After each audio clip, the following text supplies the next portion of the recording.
Hey everyone, and welcome to today's Explainer. We are digging into some truly fascinating source material today that is all about decoding longevity. Forget the dry, boring facts, okay? Because we're going to explore 10 completely wild yet absolutely actionable health lessons together. We're looking at how the body actually ages and, more importantly, what we can actually do about it. Okay, let's dive into this. I want you to ask yourself right now, what really dictates how long and how well you live? Because for decades, we've been told a very specific story about aging, right? A lot of us grew up basically believing that our destiny is entirely pre-written in our DNA.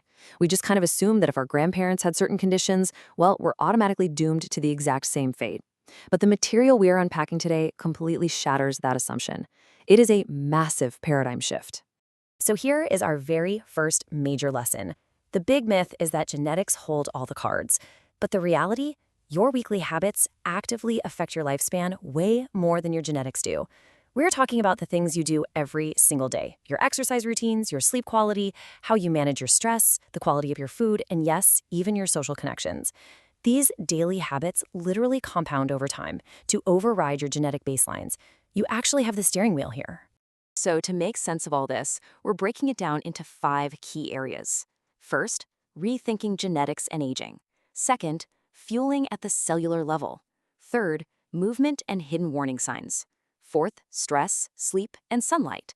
And fifth, the power of habit stacking. All right, let's jump right into section 1, rethinking genetics and aging, the root causes. To really get this, we need to fundamentally shift our perspective. Historically, modern medicine kind of plays whack-a-mole. You treat heart disease over here, you treat joint pain over there. But researchers are now pointing to biological aging itself as the underlying root cause shared by multiple age-related diseases. This is lesson 2. And the mind-blowing part? By focusing on slowing down this biological aging process, you aren't just treating one illness. You are potentially reducing your risk for a whole spectrum of diseases simultaneously. It's exactly like pulling the weed out by the root. And speaking of dangerous roots, we absolutely have to talk about lesson 3, visceral fat. Now, this is not just the soft fat you pinch on your stomach when your jeans are feeling a little too tight.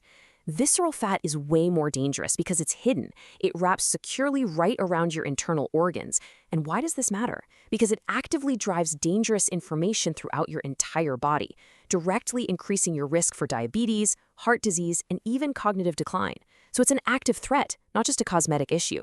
The question is, how do we fight back against that kind of inflammation? That brings us to section 2, fueling at the cellular level, consumption and resilience. And this brilliantly illustrates lesson 6. Certain foods don't just, provide calories. They actually help fight disease right down at the cellular level. Researchers are studying how specific compounds found in foods like berries, green tea, turmeric, and cruciferous vegetables actively affect tumor growth and systemic inflammation. When you eat these, you're basically deploying tiny cellular defenders straight into your bloodstream to do the heavy lifting for you. But what about the things we consume that do the exact opposite? Well, here we have a pretty stark contrast. Lesson 5 shows us that alcohol impacts almost every single system in the body. Even moderate intake is heavily linked to sleep disruption, inflammation, and increased disease risk. Now compare that to lesson 4, the concept of hormesis, or basically mild stress.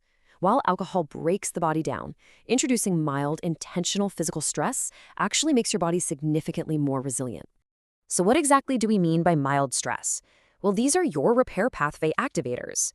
When you do intense exercise, maybe periods of fasting, jump into a hot sauna, drop into a freezing cold plunge, or take on other recovery challenges, you are stressing the body just enough to panic it into getting stronger.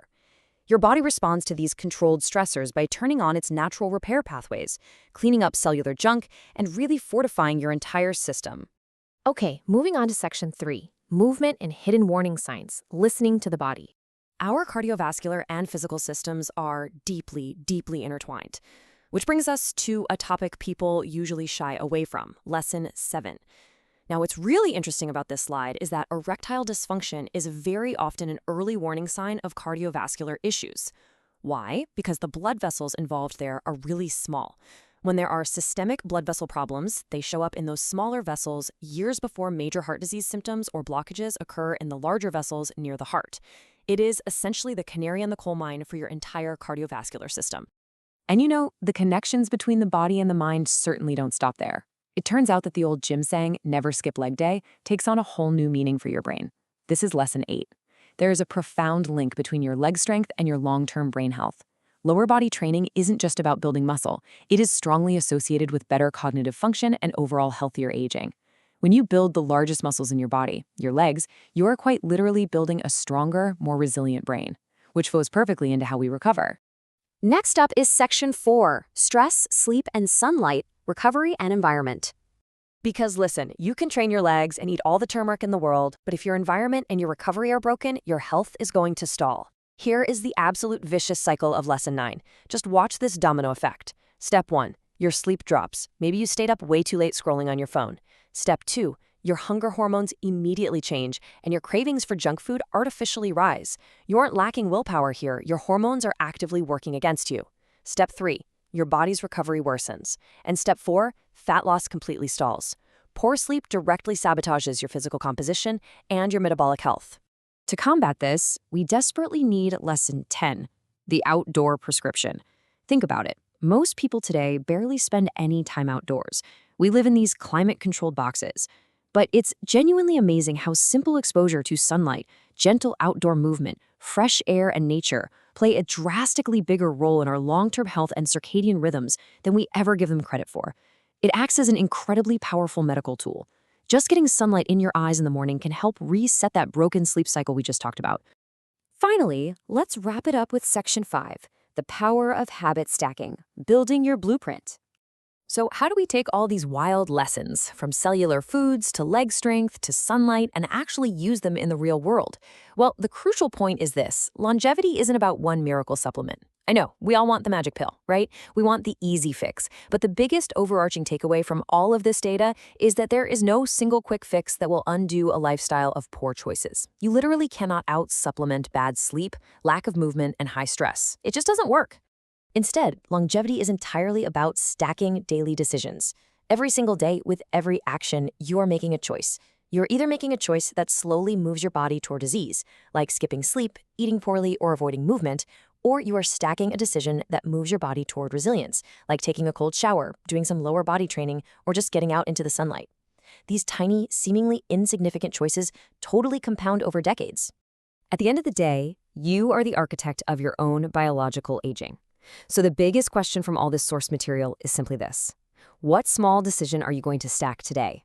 Will it be a brisk walk in the sun, a big serving of berries, or finally prioritizing those 8 hours of sleep? The choice is entirely yours. Thanks so much for exploring this with me today. Keep stacking those good habits and stay curious.